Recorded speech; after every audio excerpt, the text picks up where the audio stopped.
It's a kid. It's a kid.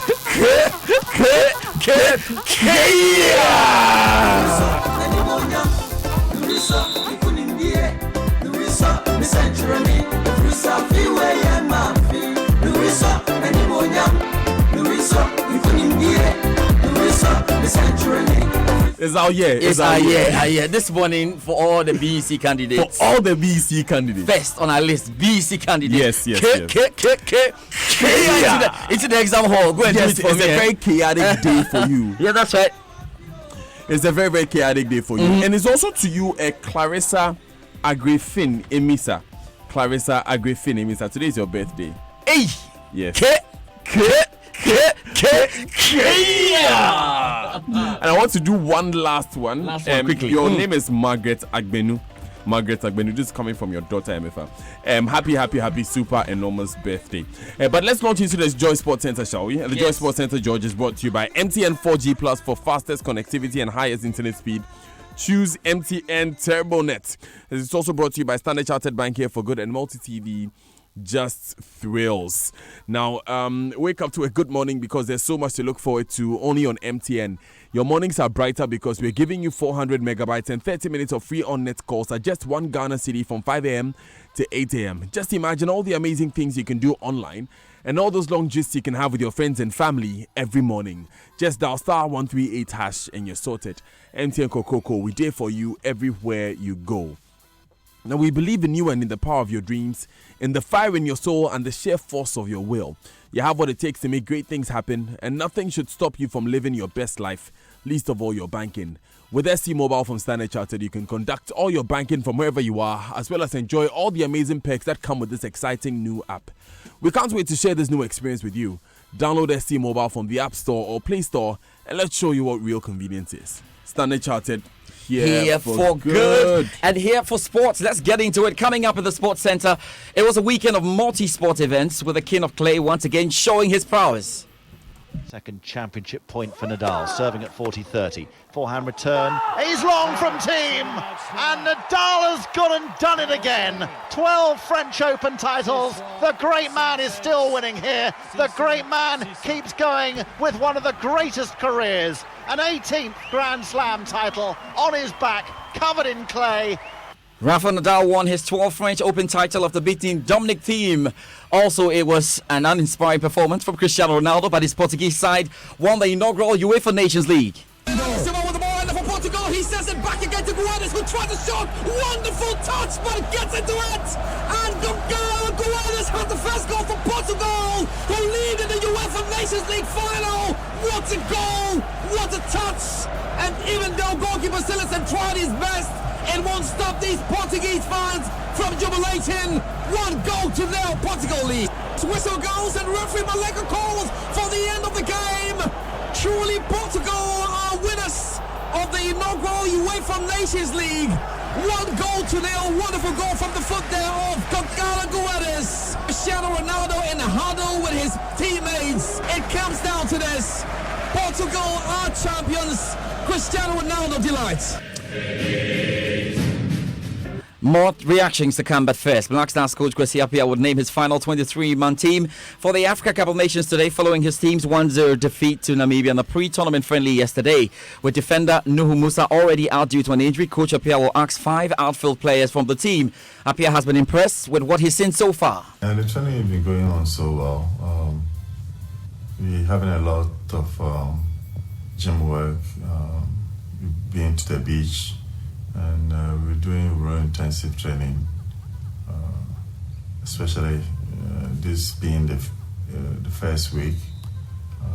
That's when you can do all the intensive trainings. The new players in the team are doing so well. They are really giving the other players real competition, and that's what I actually need, having competition in the team. And they're doing so well, but I'd like to keep it to myself. Right then, we know that we have some more AFCON news this morning, and former Swansea and Manchester City striker Wilfred Bony is set to play at his 5th Africa Cup of Nations after being named in Ivory Coast's final 23-man squad for the tournament. Bony is currently without a club after he was released by Swansea last month. Leicester City forward Kelechi Iheanacho has been left out of Nigeria's final squad for the tournament. Now the omission from the party to Egypt is another omission there, and we've got another England-based midfielder, Semi Ajayi, who plays for Rotherham United. For more in terms of our build-up to the tournament, here is Baba Tando with today's edition of the Joy AFCON Minute. The AFCON Minute on Joy is brought to you by Total Excellium, the fuel that cleans your engine kilometer after kilometer, in association with DSTV. I've had to critically study the African map for 30 minutes because I am imagining how someone can actually travel from Cape Town in South Africa to Cairo in Egypt by road to go support his country at the 2019 Total African Cup of Nations. Guess what? Bota Imsila is on a hitchhike to Cairo, meaning this die-hard Bloemfontein Celtic and Bafana fan does not have a car, but through a lift, he has so far gone through Zimbabwe and Zambia and is now heading for Tanzania. During the journey through many African countries, Imsila aims at mobilizing support and creating awareness about the AFCON. How long the journey will last, I don't know. But what I do know is that South Africa played their first game on June 24 against La Côte d'Ivoire. Hopefully, Imsila should be in Egypt by then. Follow the hashtag JoyAFCON on social media. Salam. We are ready. Right, so listen to the Joy AFCON Minute on the Sports Centre from Monday through to Friday at 7:15 a.m. to be able to answer simple questions during the Joy AFCON podcast show every Friday at 7 p.m. Answer correctly for amazing prizes from multi-choice Ghana such as DSTV Zappa decoders and GoTV Digiboxes. Away from the AFCON, Asante Kotoko are through to the semi-final of the Tier 2 special competition after beating lower division side Brecuma 2-1 at the Baba Yara Stadium. Coach Siki Akona is happy with his side's progress in both competitions. This goes to all of us, playing body management, technical team. We've all worked hard. After the Confederation Cup, it was the need for us to get back to Africa, and I think we've worked hard to get here. It's nothing, it's just a semi-final, and we needed to win at least one cup, and so the journey is on, and hopefully we'll continue and we'll get everything. If you look at the opponents, they gave us a match, and it was difficult, but I think we started very well. The first half, we got the necessary goals. Unfortunately, they got one goal, which I was not too happy. But in all fairness, I think the boys did well. Siki Akona's side will play Ashanti Gold, who beat Midyama SC 1-0 in the semi-final, with Unistar Academy beating Proud United to set up that semi-final date with Inzima Kotoko, who also defeated Hearts of Lions 4-1. Away from football, triple jumper Nadia K qualified for the 2019 IAAF World Championships in Qatar, of course, and the 2020 Tokyo Olympic Games with a new national record at the 2019 Races and Adidas Grand Prix in Jamaica. The 2016 African champion demolished the triple jump national record with a huge personal best of 14.33 meters on her first jump. Brings the number of qualified athletes for next year's Olympics to 2. And General Secretary of the Ghana Athletics Association, Bawa Hussein, is confident the number will increase. It's so exciting for every federation to have 8 young athletes qualifying way advanced of the major competition like the Olympic Games. I'm also very hopeful that both men and women relay teams will also qualify. The women have already qualified for the World Championship. So we are very hopeful that they will get to the final at the World Championship, whereby they could take the automatic qualification. Because the finalists in the relays are automatic qualified to the Olympic Games. So we are preparing the team very well. We are sending them to France and camping so that they will prepare adequately for the World Championship in order to be among the first 8 in the world. Let's do some boxing now, and here's a wrap of some of the key happenings in the boxing world of the weekend with Joshua Clottey, Zab Judah, and Gennady Golovkin, the Triple G. Former IBF welterweight champion Joshua Clottey has exclusively told Joy Sports he's not wanted by the police as is being reported in sections of the media. This was after a physical bust-up with one Sylvester Aitiajin, a footballer, at the Bukom Park on Tuesday, June 4. Media reports suggested that Clottey was avoiding the police after hitting and injuring the footballer. According to the former champion, who was playing a football game, Aitiajin, who was playing for the opposing team, was disrespectful towards him on 2 occasions. He told Joy Sports that inasmuch as the incident is regretted and unfortunate, he, Clottey, only reacted to provocation by the player and has admitted that fact to the Jamestown Police CID. Meanwhile, Joy Sports understands that efforts are being made by the player's family to settle the case away from the police.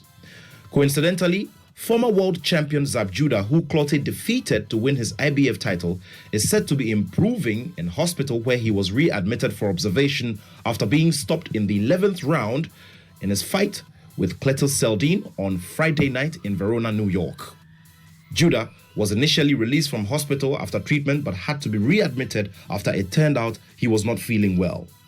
Now, in the middleweight division, there are heightened conversations for a third meeting between the Triple G, Gennady Golovkin, and Saul Canelo Alvarez. This follows Golovkin's fourth-round impressive knockout against previously undefeated Steve Rolls. Indications are that if negotiations should go well, the showdown should happen in the last quarter of the year. Let me bring you up to speed with the happenings. That was Nathaniel Arto with the happenings in the world of boxing. But host Portugal claimed their second trophy in 3 years by beating the Netherlands to win the inaugural Nations League. The victory was achieved through Guedes, the Valencia winger, smashing in from the edge of the area following Bernardo Silva's clever cutback. And definitely they'll be excited with that. Now, Jordan Pickford was England's spot kick hero once again as they beat Switzerland on penalties to finish third in the inaugural UEFA Nations League there. He scored a wonderful penalty and saved massively for them. In the Women's World Cup, Brazil striker Christiane became the oldest person to score a World Cup hat-trick as her treble handed debutants Jamaica a 3-0 loss. Italy fought from a goal down to beat Australia in stoppage time and pull off a big shock at the end of the best contest in the Women's World Cup. England as well opened their campaign with a win over Scotland. For the Africa representative, South Africa lost. They lost to Spain by 3-1, and Nigeria also lost to Norway by 3-0. We'll see later today when Cameroon come up against Canada. Of course, there's also Argentina versus Japan to wrap up the wonderful first round of the group stages. Let's get into tennis right now. We know Rafa Nadal maintained his stranglehold then on the French Open by beating Austrian Fortzi Dominic Thiem in 4 sets to lift a 12-man singles title. The BBC's Russell Fuller was watching in France. Martina Navratilova won Wimbledon 9 times. Margaret Court won the Australian Open on 11 occasions, but Nadal has now broken new ground. Thiem did not finish his 2-day semi-final with Novak Djokovic until late yesterday afternoon, but started superbly and levelled the match when he took the second set 7-5. Nadal's response was to win the next 2 sets for the loss of just 2 games, and he now has 18 Grand Slam titles, 2 fewer than Roger Federer. Oh yes, we can now hear from Rafa Nadal, who says winning his 12th French Open is an extra special after a turbulent year where he's had to consider taking an extended break because of injury problems. I always played with high intensity, big passion for this sport and big passion for the competition too, so and all the things that I went through probably give me that extra passion when I am playing, because I know I will not be here forever. Oh, that's a very good statement there, made by Rafa Nadal. But Australian Ashley Barty beat Czech teenager Marketa Vondrousova in the French Open final to win her first Grand Slam singles title and complete a fairy tale return from cricket, yes, to the sport of tennis. Now the 8 seed won 6-1, 6-3 against a 19-year-old Vondrousova. That's on Paris clay. Now Formula 1, and Sebastian Vettel lost victory in the Canadian Grand Prix to Lewis Hamilton after being penalised for dangerous driving against his rival. Jack Nicholls has more. An incredibly controversial Canadian Grand Prix saw Sebastian Vettel take the checkered flag on the road, but a 5-second penalty for impeding Lewis Hamilton after Vettel had gone off, skated back across the circuit and almost put the British driver in the wall, meant that Hamilton it is who takes the 25 points for the victory. That extends his lead massively over his teammate Valtteri Bottas, who could only finish 4th, but conversations about Vettel's penalty will run and run. I'm just worried about what Sebastian Vettel should do again. Everything possible has gone wrong for him in Formula 1. Well, you should have seen the jubilation. But of course, it's fine. Lewis Hamilton will be excited with all of that. We're looking forward to game 5, is it? Very, very important one, because that's in the NBA Finals. The Toronto Raptors managed to win that game again in Oakland, and they have put themselves in a wonderful position. Can they go on and win this? But the Golden State Warriors tell me they have their guys coming back. Look, KD's coming. You've got a lot of guys coming back, so we'll see what happens, John. But before I step out, Josh, before you step out, this Sunday is Father's Day. Oh my God! In fact, I should have asked you, do you know which day is Father's Day? You asked me, I know. It's this Sunday. There's isn't it? not enough activism for the Father's Day, sir? No, it's. You have to push it. You have to push it. I think the watchword is You guys dynamism. are not. There's not enough dynamism among the 48% men in this country. You, this man. I've told you to push. It's Father's Day. Push. You have to. So who will open the door for the men to be celebrated? So we have special events coming up. But today is for our BC. Yes, today is for the BC candidates, man. I've said my prayers yesterday. All the best. Now go in confidence and give me the grades. Yes, please. Yes. No joking. They'll do well. Don't be scared at all. My concern is that I think it's at this point that your integrity will be tested the most. Yeah, don't cheat in the exam. No, don't cheat. No, it's not nice. So please don't cheat. We don't Just like go it. and deliver. Yes. It's what you have learned that you remember anyway. That's the point. That's the point. Have a super morning. Yeah. All right, so we'll take